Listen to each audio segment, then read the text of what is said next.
ꯑꯩꯈꯣꯏ ꯉꯁꯤ ꯊꯥ ꯑꯃꯒ ꯃꯈꯥꯏ ꯐꯥꯒꯗꯧꯕ ꯁꯨꯞꯅꯒꯤ ꯅꯨꯃꯤꯠ ꯅꯤꯅꯤ ꯈꯛꯇ ꯉꯥꯏꯔꯕ ꯐꯥꯎꯕꯗ ꯁꯦꯟꯇꯔ ꯒꯣꯚꯔꯟꯃꯦꯟꯠ ꯑꯃꯗꯤ ꯁ꯭ꯇꯦꯠ ꯒꯣꯚꯔꯟꯃꯦꯟꯠ ꯑꯅꯤꯅ ꯃꯅꯤꯄꯨꯔꯗ ꯂꯩꯔꯤꯕ ꯁꯤꯇꯤꯖꯦꯟꯁꯤꯡ ꯑꯁꯤꯕꯨ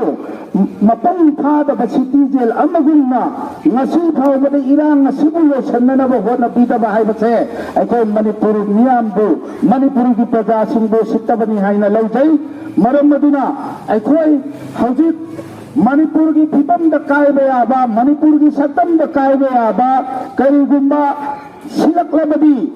ꯃꯅꯤꯄꯨꯔꯗ ꯂꯩꯔꯤꯕ ꯃꯩꯇꯩ ꯄꯥꯡꯒꯜ ꯑꯩꯈꯣꯏꯅ ꯑꯩꯈꯣꯏꯒꯤ ꯁꯤꯟꯂꯤꯗ ꯏ ꯃꯔꯤꯛ ꯑꯃ ꯆꯦꯜꯂꯤꯕ ꯐꯥꯎꯕ ꯑꯩꯈꯣꯏ ꯂꯥꯟꯊꯦꯡꯅꯒꯅꯤ ꯍꯥꯏꯕ ꯋꯥꯐꯝꯁꯤꯃ ꯑꯩ ꯊꯝꯖꯒꯦ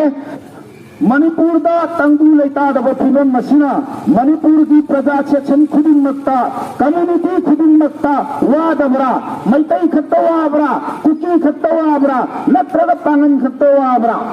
ꯀꯝꯃ꯭ꯌꯨꯅꯤꯇꯤ ꯈꯨꯗꯤꯡꯃꯛ ꯉꯁꯤꯒꯤ ꯆꯩꯊꯦꯡ ꯐꯪꯂꯕ ꯉꯁꯤꯒꯤ ꯏꯔꯥꯡ ꯑꯁꯤꯅ ꯑꯁꯤꯒꯨꯝꯂꯕ ꯆꯩꯊꯦꯡ ꯐꯪꯂꯕ ꯑꯗꯨꯒꯨꯝꯂꯕ ꯑꯩꯈꯣꯏꯁꯦ ꯑꯩꯈꯣꯏꯒꯤ ꯌꯥꯝꯅ ꯂꯥꯏꯕꯛ ꯊꯤꯔꯕ ꯃꯤꯃꯥꯟꯅꯗ꯭ꯔꯕ ꯑꯇꯣꯟꯕꯤ ꯃꯆꯥꯒꯨꯝꯅ ꯃꯅꯤꯄꯨꯔꯒꯤ ꯄ꯭ꯔꯖꯥꯁꯤꯡꯕꯨ ꯈꯟꯕꯤꯕ ꯑꯁꯦ ꯁꯦꯟꯇꯔ ꯒꯣꯚꯔꯟꯃꯦꯟꯠꯒꯤ ꯑꯃꯗꯤ ꯁ꯭ꯇꯦꯠ ꯒꯣꯚꯔꯟꯃꯦꯟꯠꯒꯤ ꯃꯊꯛꯇ ꯄꯦꯟꯗꯕ ꯑꯗꯨ ꯑꯩꯅ ꯊꯝꯖꯔꯤ ꯀꯔꯤꯒꯨꯝꯕ ꯑꯇꯣꯞꯄ ꯁ꯭ꯇꯦꯠꯇ ꯑꯁꯤꯒꯨꯝꯂꯕ ꯏꯔꯥꯡ ꯑꯃ ꯊꯣꯛꯄ ꯑꯣꯏꯔꯝꯕ ꯇꯥꯔꯒꯗꯤ ꯄ꯭ꯔꯥꯏꯝ ꯃꯤꯅꯤꯁꯇꯔ ꯍꯣꯝ ꯃꯤꯅꯤꯁꯇꯔ ꯃꯔꯤ ꯂꯩꯅꯕ ꯈꯨꯗꯤꯡꯃꯛ ꯆꯠꯇꯨꯅ ꯑꯩꯈꯣꯏ ꯁꯦꯀꯦꯟ ꯑꯃꯒꯤ ꯃꯅꯨꯡꯗ ꯁꯟꯇꯥꯏꯈ꯭ꯔꯗꯕꯅꯤ ꯑꯗꯨꯕꯨ ꯑꯩꯈꯣꯏ ꯃꯅꯤꯄꯨꯔꯗ ꯂꯩꯕꯁꯦ ꯀꯔꯝ ꯍꯥꯏꯅ ꯈꯜꯂꯕꯅꯣ ꯈꯪꯗꯦ ꯅꯣꯡꯃꯈꯛ ꯍꯧꯈꯤꯕ ꯃꯦꯒꯤ ꯇꯥꯡ 19ꯗ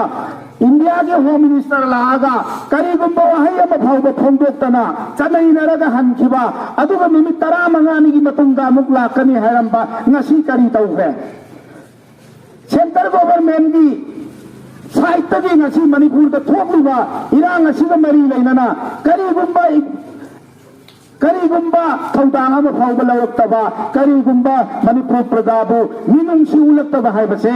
अखोय मणिपुर दा लैरिबा प्रजा सेक्शन खुदिंगमक्की अखोय यामना थमोय सोक्तबा यामना उसित्तबा मोंगदा तौबसे अखोय नुंगाइजदे मरम उदुना आई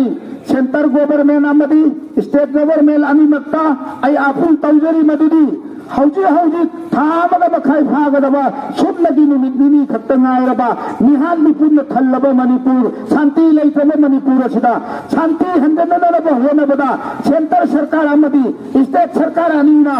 पुक्चेन सेंगना थमोय सेंगना थबक तौबियु अखोय प्रजा खुदिंमक शांति पामी पूर्द लैरिबा प्रजा सिंसे जंगल लैबा सागा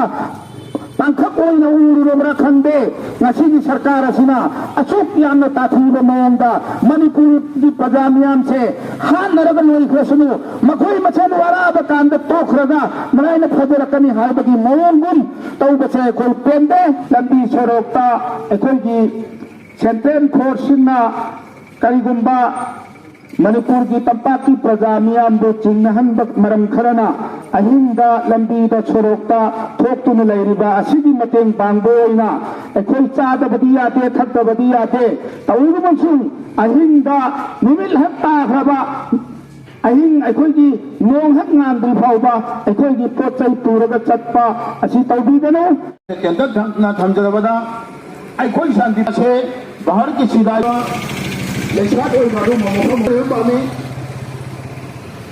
सरकारना अदुमतमदा शांतिदा मणिपुर मचे तांगे सिलकपा अदु नारोय हाइबो वाफम असि आई थमजगाना आइखोय इपा इतोन आइखोयगी